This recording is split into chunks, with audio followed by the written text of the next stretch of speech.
i7 ગુજરાતનો અવાજ। નમસ્કાર દર્શક મિત્રો, i7 ન્યૂઝ ગુજરાતીની સાથે હું છું આપની સાથે પાયલ બામભણિયા।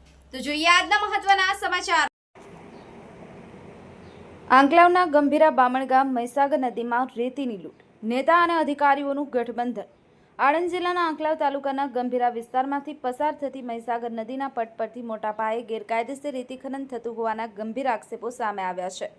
સ્થાનિક સૂત્રોના જણાવ્યા મુજબ દિવસ રાત ખનીજ માફિયાઓ દ્વારા બેફામ રેતી કાઢી ટ્રેક્ટર અને ડમ્પરો મારફતે ખસેડવામાં આવી રહી છે।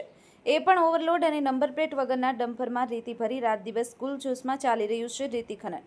આ સમગ્ર ગેરકાયદેસર પ્રવૃત્તિ પાછળ સ્થાનિક રાજકીય આગેવાનો અને જવાબદાર અધિકારીઓની મિલીભગત હોવાની ચર્ચાઓએ જોર પકડી રહી છે, કારણ કે આટલા મોટા પાયે ચાલતા ખનન છતાં પણ સંબંધિત વિભાગ દ્વારા કોઈ અસરકારક કાર્યવાહી કરવામાં આવતી નથી, જેના કારણે અનેક સવાલો ઊભા થયા છે। સરકારને રોયલ્ટી તરીકે મળતી આવક ખૂબ જ ઓછી દર્શાવવામાં આવી રહી છે, જ્યારે હકીકતમાં ખનીજ માફિયાઓ કરોડ રૂપિયાની રેતી ગેરકાયદેસર રેતી વેચી રહ્યા હોવાનો આક્ષેપ છે। આથી સરકારને સીધું આર્થિક નુકસાન થઈ રહ્યું છે અને કુદરતી સંપત્તિનું પણ બેફામ શોષણ થઈ રહ્યું છે। સ્થાનિક લોકોએ જણાવ્યું છે કે રાત્રિના સમયે ભારે વાહનોની અવરજવર વધી ગઈ છે, જેના કારણે રસ્તાઓને નુકસાન પહોંચી રહ્યું છે અને અકસ્માતો ભય પણ ઊભો થયો છે।